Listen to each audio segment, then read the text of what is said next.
A judge in the United States of America came to the opinion that the fact that XRP coins can be acquired on open exchanges does not represent a violation of the federal security legislation as it is now stated. This judgment was reached after the judge investigated the circumstances. As a result, this decision was a significant legal victory for the cryptocurrency industry, which in turn caused the value of XRP to significantly increase. According to the data, it had increased by 75%, and supported the SEC in winning a portion of the lawsuit that the SEC had filed. Ripple was the first cryptocurrency firm to succeed in a legal conflict, despite the fact that the verdict is constrained to the specific facts of the case, according to an interpretation of the decision that was issued by the United States District Judge. As a consequence of this, it is anticipated that other cryptocurrency companies will have a greater degree of impact in their legal battles with the SEC about the subject of whether or not the regulator has jurisdiction over their products. According to a representative for the Securities and Exchange Commission, SEC, it is possible to submit an appeal against the judgment, provided that the court grants permission to do so prior to the verdict being handed down. This is the condition that must be met. According to Shen, an official from the Securities and Exchange Commission, it was discovered that Ripple had violated the Federal Security Act by selling XRP directly to customers who are familiar with the coin. The agency was satisfied with a portion of the ruling that found that Ripple had breached the provisions of the statute, according to Shen, who claimed that the agency was pleased with the verdict. The largest cryptocurrency exchange in the United States, Coinbase, has made the announcement that it will once again permit trading of XRP on its platform. The significance of this new development is especially noteworthy for the industry as a whole among the members of the United States. During an interview that took place on Thursday, the chief executive officer of Ripple, Brad Garlinghouse, made the announcement. This event also included the presence of Coinbase's chief legal officer. The decision that established Coinbase as the market leader was a significant victory for Ripple.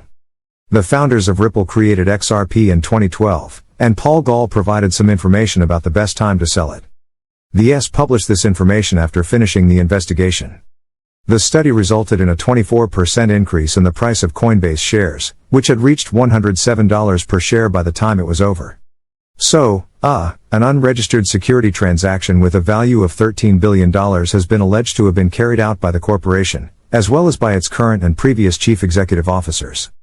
In light of the fact that the case disproves the assumption that the vast majority of cryptocurrency tokens are securities and are therefore subject to the strict investor protection legislation that is in effect 100% of the time, the cryptocurrency sector has been paying careful attention to the case. In the few instances that have been brought before the courts, judges have concurred with the Securities and Exchange Commission's determination that the Bitcoin assets in question were securities. On the other hand, assets that are subject to strict rules, such as commodities, are not subject to these regulations. Several enforcement proceedings involving cryptocurrencies have been brought before the agency, and a number of those instances have resulted in settlements. The agency has also been presented with a number of new cases. According to the claims made in these proceedings, there are a number of tokens that are equivalent to securities. The Securities and Exchange Commission must be informed that the issuer of securities is obliged to register the securities. This is in addition to the requirement that thorough disclosures be made in order to alert investors about potential dangers. Another requirement is that investors be warned about potential hazards. Customers were unable to determine whether the XRP payments were made to her or to another merchant because the transactions were blind. She argues that this was the case because customers were unaware of the nature of the transactions. Tor has made use of a type of security that is referred to as an investment contract. The term common corporation security refers to an investment in a common company that offers rewards primarily derived from the actions of other people. Tor has asserted that the distributions of XRP carried out on cryptocurrency platforms by Garlinghouse and other parties did not represent offers of securities or other financial instruments. Tor has made this claim. When the corporation gave XRP to hedge funds and made other high-end acquisitions, according to Torres, it reportedly engaged in unregistered securities transactions. Torres also asserted that the firm made other high-end acquisitions. These circumstances finally led to a situation in which the Securities and Exchange Commission of the United States of America achieved a certain level of success. According to Torres, the company was aiming to promote a speculative value proposition for XRP, which was dependent on the efforts of businesses to create the blockchain infrastructure that was required to support the digital asset. Torres stated that the firm was attempting to promote this value proposition. They will not be allowed to say during the trial that they were not given sufficient notice that XRP was a cryptocurrency, as stated in the marketing materials that the business distributed to institutional investors. This is because the defendants will not be allowed to argue that they were not provided with appropriate notice. This is due to the fact that the defendants will still be held responsible for the actions that they have taken. This is because, as she put it, a jury will decide whether or not Garlinghouse and Larson were involved in the corporation's violation of the law. This is the reason why this is the case. Despite the fact that the statute does not require the Securities and Exchange Commission, SEC, to issue a warning to any potential violators, regardless of whether they are individuals or corporations, this is the actual situation. She was the one who made the decision in the legal battle that Coinbase is currently engaged in, and the reaction of the market served as the foundation for his explanation of the ruling, which he considered to be an incredible event for the market. Coinbase is currently engaged in a legal battle.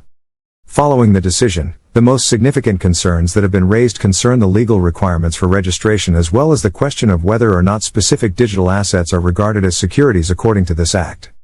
Both of these questions have been asked in light of the case. There has been a growing demand from members of the Bitcoin sector for Congress to offer a definition of what exactly comprises digital assets. Furthermore, as a consequence of the verdict, there has been a rise in the number of requests for legislation that would establish particular standards for tokens. The Republican Majority Whip in the House of Representatives stated on Twitter that the ruling indicated that a token is independent and distinct from an investment contract, regardless of whether or not it appears to be a part of the investment contract. This assertion was made in response to remarks made by the House of Representatives. In response to the statement that was made by the former SE chairman regarding the status of XRP, this assertion was made in response to that statement. Specifically, I am interested in Ripple's CE's point of view. Ripple's point of view on the matter in the course of communication with Clay Cisplan, the chief executive officer of Ripple, Brad Garlinghouse was provided with a response from Ripple's CEO. In this response, the CEO made reference to Jay Clayton, who had previously held the position of head of the Securities Exchange. In this article, Brad Garlinghouse discusses his thoughts on the subject, and the former chair of the Securities and Exchange Commission, SEC, discusses his opinion on the current state of cryptocurrency regulation in the United States. Both of these individuals are included in the article. Clayton expressed his worry the entire time during a recent council-sponsored session on local and international relations. The session was designed for Bitcoin business owners who are having trouble acquiring financing for their companies. When it comes to retail investors who are seeking chances such as these, I have a great deal of sympathy for the owners of enterprises that are willing to request donations from the general public. I believe that they represent a tremendous opportunity for such investors. You are the recipient of a great deal of compassion from me. On previous occasions, V. Saint only was the individual who held the position of chairperson of the Securities and Exchange Commission. According to Clayton, the government of the United States ought to develop rules that are favorable to cryptocurrencies in order to make it simpler for Bitcoin entrepreneurs to obtain finance. This would benefit the cryptocurrency industry. Mark Clayton is of the opinion that the most appropriate method for regulating Bitcoin would be to acknowledge that digital technology, not tangible products, is an asset. Additionally, the previous administrator of the Securities and Exchange Commission pointed out that the majority of decisions about whether or not a cryptocurrency needs to be categorized as a commodity or a security are overly overblown. This is because that is the bulk of the decisions that have been made. Following Clayton's presentation of a unique perspective on the regulation of cryptocurrencies, the chief executive officer of Ripple answered by expressing attorney Bill Morgan's reaction to Clayton's most current statement in addition to the answer from the Garlinghouse. This was done in response to Clayton's presentation. This should have been anticipated. In the beginning, attorney Morgan presented the argument that Clayton only mentioned securities when it was convenient for him to do so in order to compete with Ethereum and Bitcoin. Additionally, according to attorney Morgan, Clayton's involvement in William Hayman's divisive book Ethereum Free Past Pike in 2018 enabled him to correctly identify winners in the Bitcoin industry. Hayman's book was published in 2018. The book states that Clayton was in charge of the Securities and Exchange Commission at the time that he delivered the contentious speech in which he declared that cryptocurrencies such as Bitcoin and Ethereum are not securities. This assertion was made in the context of the speech, which caused a lot of controversy. As a direct result of him, Garlinghouse and David Garwarts, who were still affiliated with Ripple, went to the SEC in order to acquire additional information on XRP, despite the fact that they were aware of him. Observations made by Males. The Securities and Exchange Commission, SEC, led by Clayton, was accused of selling XRP to Ripple to a man who was not registered as a security, as stated by Garlinghouse, which stated that Ripple is currently living in a state of purgatory. Clayton was the head of the SEC. To be more specific, neither he nor Clayton considered XRP to be a precautionary step. The Securities and Exchange Commission was the plaintiff in the lawsuit that was filed against Ripple on December 22, 2020, which was Clayton's last day of employment. The complaint was filed against Ripple and Clayton. From a specific point of view, Ripple emerged triumphant due to the fact that the court arrived at the decision that the majority of the transaction securities that the SEC had asserted did not in fact exist.